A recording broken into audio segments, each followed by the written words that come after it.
Yes తమిళనాట Thalapathy Vijay CM విజయ్గా మారారు. అయితే విజయ్ గెలుపుని ఎలక్షన్ రోజే ముందుగా ఊహించడం జరిగింది. సీనియర్ నటులు నరేష్ విజయ్ ఖచ్చితంగా గెలుస్తాడు, సీఎం అవబోతున్నాడు, మ్యాజిక్ చేయబోతున్నాడు అని చెప్పారు. అలాగే జరిగింది. సో నరేష్ గారికి ఏంది అది ఇన్ఫర్మేషన్ ఎలా వచ్చింది, విజయ్ ఎలా చేయబోతున్నాడు అనేది ఆయన అడిగి తెలుసుకుందాం. సార్, ఎలక్షన్ రోజే మీ ట్వీట్ చూసే నేను ఖచ్చితంగా విజయ్ మ్యాజిక్ చేయబోతున్నాడని. చాలామంది కాలీవుడ్లో కూడా విజయ్ వల్ల కాదు అని చెప్పేసి మాట్లాడినమాట. సో ఏంటి మీరు ఎలా గెస్ చేశారు? బేసిక్గా నేను యాక్టర్గా అందరికీ తెలుసు, చాలా మటుకు నేను చెప్పిన ఫిల్మ్స్ 70% స్ట్రైక్ రేట్ ఉంటుంది, అంటే పల్స్, ఇట్స్ ఆల్ పల్స్. అదేవిధంగా నేను బీజేపీలో రకరకాల పార్టీలో రకరకాల పోస్ట్ చేశాను. సంఘ కార్యకర్తని, ఆర్ఎస్ కార్యకర్తని 15 years పనిచేశాను. దాంట్లో నాకు ఇంట్రెస్ట్ ఉన్న సబ్జెక్ట్ అంటే సెఫాలజీ, అంటే ఎలక్షన్ ప్రొడక్షన్.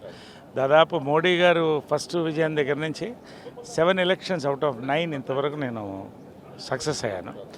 బేసిక్ పల్స్ అంటే అంతే. బేసిక్గా నేను అబ్జర్వ్ చేసింది ఏంటంటే ఓటు శాతం ఒక్కసారి పెరగడం, యూత్ ఓటింగ్ విపరీతంగా రావడం, రెండోది మార్పు, అన్నిటికన్నా మార్పు కావాలని కోరుకోవడం. ఒకటి ఏజింగ్ పార్టీ, ఒకటి ఆల్రెడీ ఫేడింగ్ పార్టీ, విజయ్కు ఉన్నటువంటి కెరిస్మా లాస్ట్, ఇవన్నీ కలిపి ఒక కొత్తదనం వస్తుందని నమ్మకం అండి. ఎలక్షన్ అయిన మరుసటి రోజు మార్నింగ్ ట్వీట్ చేస్తే చాలా నెగిటివ్ వచ్చింది నాకు ట్విట్టర్లో, కానీ దాన్ని మళ్ళీ పోస్ట్ చేశాను కూడా. నా ఫ్రెండ్స్ కూడా మెడ్రాస్ నుంచి ఫోన్ చేసి మీరు అక్కడి నుంచి చెప్తున్నారు, ఇక్కడి నుంచి మేము చెప్తున్నాము, 2 seats రావన్నారు. నేను నవ్వుతూ ఊరుకున్నా. మళ్ళీ వాళ్ళే సారీ చెప్పారు. అది ఎందుకంటేనండి, నేను బయాస్ లేకుండా ఒక సెఫాలజీ చేస్తే బయాస్ లేకుండా బాగా స్టడీ చేస్తాను. ఇంగ్లీష్ ఛానల్స్ కానీ, తెలుగు, తమిళ్ అన్ని ఛానల్స్ స్టడీ చేస్తాను. నా పల్స్ తీసుకుంటాను.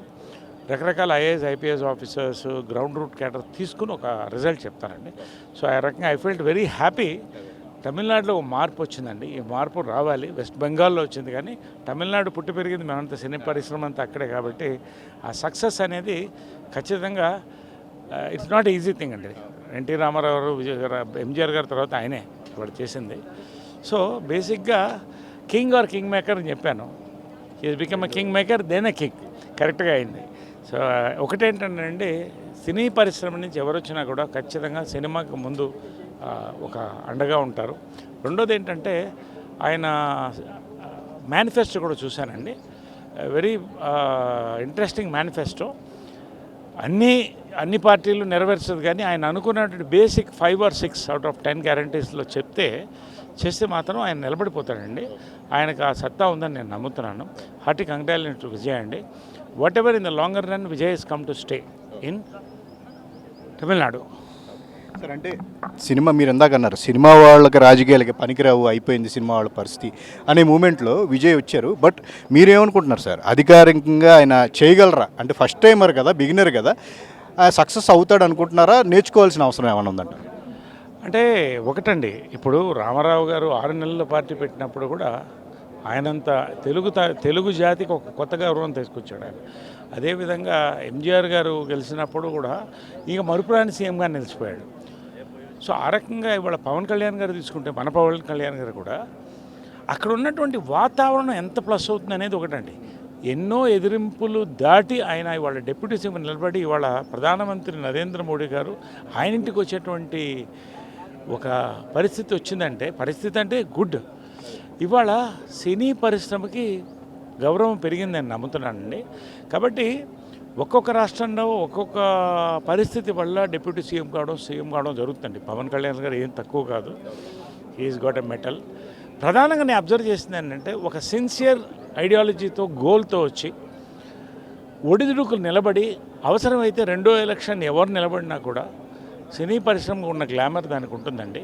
అక్కడ ఉన్నటువంటి వాతావరణం, పరిస్థితితో పాటు ఆర్గనైజేషనల్ కెపాసిటీస్ని పెంచుకుంటే స్ట్రాంగ్ సీఎంగా సినిమా వాళ్ళు ఎప్పుడు కాగలరనేటువంటి నమ్మకం, పీఎం కానీ ఏ పదవి కానీ సినిమా వాళ్ళు చేయగలరండి.